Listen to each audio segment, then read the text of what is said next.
Grants with Becca. High achiever ceiling. You are a high achiever. You like to do big things. You are growing. You are moving. You're in a season of growth. Okay. You are the top 1%. You're different than everybody else. Your ceiling also looks different than everybody else. I'm telling you why, because you move through your levels faster than most people, like a lot faster than most people. And so when you look around, there's a couple things that I may suggest. First off is, can you decide to start surrounding yourself with people that run a little bit faster than you? And that is going to make you feel a little bit more normalized. And it's also going to help you observe when they hit their ceilings, what do they do to be able to expand your horizon into this like expansive version of you instead of this contraction of the moment that you hit the ceiling, you contract and you question yourself, and you've got a lot of doubt that comes in, but yet you're resilient and you're able to turn it around. But I want to give you kind of a cheat code that works really, really well for me and a lot of the clients that I work with, is that the ceiling can only come through when we have stuff coming up to be healed, which means we hit a certain level of success, but there is a unworthiness, issue that comes in that's like that you can't get to the next level financially. Why are you stuck? Where are you not valuing yourself? Where is this level of worthiness? Well, at this point, I'm going to make more than all of my family. I'm going to make more than all of my friend group. There is a like not wanting to be this outlier, this success or financial outlier. And so surrounding yourself with people that are ahead of you prevents that from coming through. The next is healing. If we're not healing the triggers that come up in business, like client leaves, sales don't come through, revenue starting to go down, we make it mean something about us. And when we make it mean something about us, we're projecting negative energy onto our success and onto our business. Same thing with relationship. When we see a sign of discontent, right? And so for many of us, if we're really good at relationships, we're not that good at business. And then if we're really good at business, we're not that good at relationships, right? There's usually this interesting disconnect. And so I was talking to my dad about it the other day, and he was saying, when we don't feel good with relationship, we go right into work and we work more. Why are we so successful? Is because we feel competent in this area. So we lean into this. For some, it's parenting. I'm just a better parent than I am, creating a business. We all have something. We all have a journey that we're going on. Where do you want to go? So in the process of this linear growth that society has taught us, that we're used to, it's like, okay, here's the 7-step process to get to where I need to go. And as a 1%, you're realizing I kind of reject that. So instead, we do the quantum leap. Here I am, here's where I need to go, and I don't need to know the middle, which allows us to jump a lot higher, a lot faster, and to create a lot more results. But the problem with the quantum leap is you're going 37 levels higher. Who's the version of you that's 37 levels higher? It's a different identity. It's a different belief system.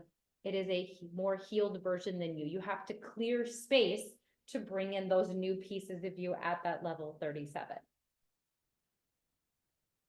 So the high achiever ceiling is the lack of healing. So I'm going to give you a quick way to be able to heal, okay? When we are triggered, somebody says something, does something, something moves in the business, we feel a trigger, okay? Step 1, what is the trigger? Step 2, what am I making this mean? Step 3, what is actually true? Okay, so case in point, had a client that said, my most loyal employee just left. Trigger, okay? Starting to reel. Step 2, what am I making it mean? The meaning is, I just lost my most loyal employee. And it's like, okay, well, is that ultimately true? The answer is no, he couldn't have been that loyal if he just left. And secondly, when I look at the vision that we're building, that 37th level, what happens is the how is things get cleared out in the meantime to bring in the frequencies that are needed to bring you to the level 37 that you most desire to be at. And so my message back to him, well, what's ultimately true is that we're looking at this specific outcome and this specific sale of the business. And if we want that, old energy needs to go. This is old energy. We're clinging on to a frequency of the past that doesn't necessarily need to be there.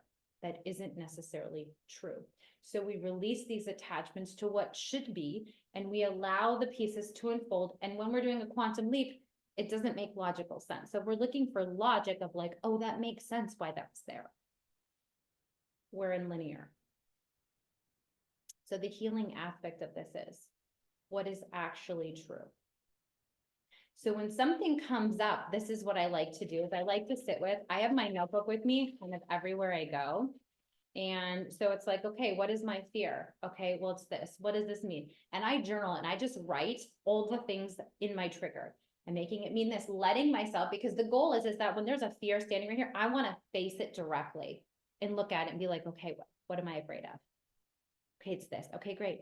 What is this? It's an old paradigm. It's an old thought process. It's an old belief system. It's an old way of thinking. It's old Becca. Okay, hi, old Becca. Because our neural pathways, although we're creating new ones and new ways to do things, the old neural pathways, they don't go away. So we can actually tap back into old self pretty quickly. And that's why self-awareness is so important. Like, am I going to pay attention to myself? Okay, old paradigm, old belief system. What's actually true? What's actually true is I get to create this however I want, but I need to brain dump. I need to take all of the rumination or perceived future rumination, take it out of me and put it on paper. And then when I'm done, I'm going to take the paper, I'm going to rip it up and I'm going to throw it away. And then I get to decide this ultimate truth of what do I actually want to create? Because the truth is whatever story we tell is what we're going to create. But if we're not healing those triggers that are coming up, you're going to have this like success spiritual bypassing issue where you're like, you get to level 37 and you can't hold it.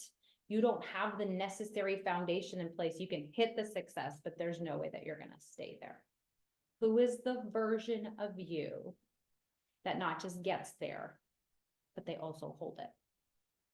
So if you desire to dive deep into this, into your specific situation, your life and business, your high achievement level, your 1% personality, this ADD, ADHD energy that's ruminating around you, and you're trying to bring and ground this energy in to be able to create a life and a business and a lifestyle that's really extraordinary, go to beccaverbinski.com, book a single session. We start there. We go into a full session.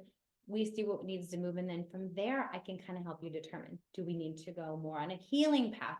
Do we need to go more on a transformational path? Or does this session really just give you exactly what you need? And then from there, you decide what makes sense for you. So thank you for joining me today. Have an absolutely amazing day and heal your shit.